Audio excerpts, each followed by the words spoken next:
So guys, এখন বেশ কিছু এক্সাইটিং আপডেট নিয়ে কথা হবে। তো আজকের ফার্স্ট যেটা বড় আপডেট সেটা হলো প্রভাস স্টার ফিল্ম রাজা সাব নিয়ে। তো এই সিনেমাতে টোটাল 6টা গান থাকতে চলেছে, যার মধ্যে একটা রিমেক গান হবে বলিউড সং, যেটা অমিতাভ বচ্চনের ডন সিনেমার একটা গানকে রিক্রিয়েট করা হবে। আর যে 5টা গান আসবে সেগুলো অরিজিনাল হবে এবং সবকিছু ঠিক থাকলে মেকার্সরা জানুয়ারি মাস থেকে এই সিনেমার গান আনা স্টার্ট করবে, প্রমোশন স্টার্ট হয়ে যাবে। আপনারা দেখা যাক সেটা হয় কিনা।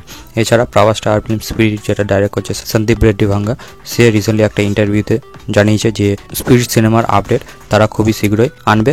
তো খুবই এক্সাইটিং কিছু আপডেট আসবে স্পিরিট থেকে এবং সেটার অফিসিয়ালি অ্যানাউন্সমেন্ট আমরা কত শীঘ্রই দেখতে পাই সেটাই দেখবা। নেক্সট দুটি আপডেট অক্ষয় কুমারকে নিয়ে। তো তার আপকামিং আরও একটা ফ্র্যাঞ্চাইজি ফিল্ম আসছে যেটা হেরাফেরি 3, যেটা আমরা অনেক দিন ধরে অপেক্ষা করে আছি। তো রিসেন্টলি অক্ষয় কুমার ইন্টারভিউতে জানিয়েছে যে সব কিছু ঠিক থাকলে হেরাফেরি 3 শুটিং 2025 থেকে স্টার্ট হয়ে যাবে এবং আমরা শ্যাম, রাজু এবং বাবু ভাইয়াকে একসাথে দেখতে পাবো। অজয় দেবগন আরও একটা সিনেমা ডাইরেক্ট করতে যাচ্ছে, যেটা তার কেরিয়ারের 5th ডাইরেক্ট করা সিনেমা হবে এবং সেই সিনেমার মেল লিডে অক্ষয় কুমারকে দেখা যাবে। তো সিনেমার জনটা কি, সিনেমার শ্যুট কবে থেকে স্টার্ট হচ্ছে সেই সব সম্পর্কে কোনো রকম আপডেট নেই এখনও।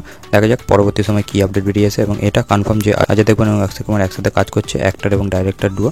দেখা যাক সেটা কেমন হয়, প্রথমবারের জন্য দেখবার হবে। শাহিদ কাপুরের upcoming mythological action drama film যেটা বিগ বাজেট ফিল্ম অশ্বত্থামা, প্রথমে আদিত্য ধর ডাইরেক্ট করার কথা ছিল, কিন্তু সিনেমাটার ডাইরেক্টর চেঞ্জ করায় পরে মিনার মুরলি সিনেমার ডাইরেক্টরকে আনা হয়। সিনেমাটা পূজা এন্টারটেনমেন্ট প্রডিউস করছে। সিনেমাটা একটা হিউজ বাজেট ডিমান্ড করে, তো সেই কারণে এই প্রোডাকশন হাউস সিনেমাটাকে সেলফ করে দিয়েছে। এই প্রোডাকশন হাউসের সম্পর্কে লাস্ট কিছু মাসে আমরা দেখতেই পাচ্ছি নানান রকম এলিগেশন আসছে, অ্যাক্টর ডাইরেক্টরদের তরফ থেকে তাদের টাকা দেওয়া হয় না। এইসব নিয়ে এত বড় বাজেটের সিনেমা তারা কীভাবে বানাবে সেটাও একটা বড় ব্যাপার। পরবর্তী সময় ফিউচারে আমরা এই সিনেমার কাজ স্টার্ট হতে দেখতে পাই কিনা। তো ডিসেম্বরে রিলিজ পাচ্ছে মোস্ট অ্যাওয়েটেড সিনেমা এবছরের পুষ্পা 2 আল্লু অর্জুনের। তারপর তার আপকামিং সিনেমা কী হবে সেটা নিয়ে একটা লেটেস্ট আপডেট বেরিয়ে এসেছে, যেটা হলো ডাইরেক্টর ত্রিবিক্রম শ্রীনিবাসের সাথে তার যে 4th টাইম কোলাবোরেশন সেটা তার নেক্সট সিনেমা হবে এবং এই সিনেমার অলরেডি প্রি প্রোডাকশনের কাজ স্টার্ট হয়ে গেছে। পুষ্পা 2 রিলিজের পর আল্লু অর্জুন টানা 6 মাসের ব্রেক নেবে, তারপরে এই সিনেমার শ্যুটে যোগ দেবে। এই সিনেমার শ্যুট জুন 2025 থেকে স্টার্ট হবে। আপনার দেখা যাক সেটা হয় কিনা। এবং এই সিনেমার মিউজিক দিচ্ছে এস থামান। আলো বৈকুণ্ঠ পুরমলোর পর আরও একবার আল্লু অর্জুন এবং এস থামানের কোলাবোরেশন আমরা দেখতে পাচ্ছি। দেখা যাক সেটা কেমন হয়। এই সিনেমাটাও বিগ বাজেট ফিল্ম হবে, দেখা যাক সেটা কতটা হিউজ হয়। সিনেমাতে আল্লু অর্জুনকে কিরমভাবে প্রেজেন্ট করে ত্রিবিক্রম সেটাই দেখবার। রিসেন্টলি রিলিজ পাওয়া সুরিয়ার সিনেমা গাঙ্গুবা ডাইরেক্ট করেছে দিবা।